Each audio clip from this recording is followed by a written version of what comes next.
বছর পর্যন্ত সাধনা করে ইসলামের মতো সুরক্ষা নারীকে পৃথিবীর আর কোনো আদর্শ দিতে পারে নাই, পারবেও না। তোমরা বলেছো কি নারীর জন্য যৌন কর্মকে শ্রমের মর্যাদা দিতে হবে, এই কথা বলে বেশ্যাবৃত্তিকে উৎসাহিত করা হয়েছে। আমরা দাবি তুলেছি নারীকে যৌন কর্মের প্রতি, বেশ্যাবৃত্তির প্রতি ধাবিত না করে নারী যারা বেশ্যাবৃত্তির দিকে গিয়েছে যে কোনো পরিস্থিতির শিকার হয়ে তাদেরকে সসম্মানে সমাজে পুনর্বাসন করতে হবে। বেশ্যাবৃত্তি বাংলার মাটিতে চলতে পারে না, বেশ্যাবৃত্তি কোন সভ্য সমাজে চলতে পারে না।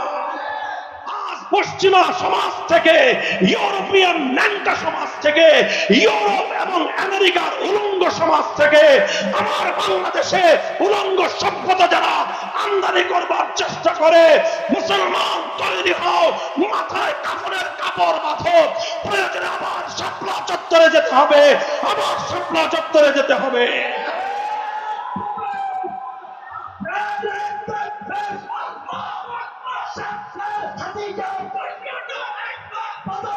Hadija,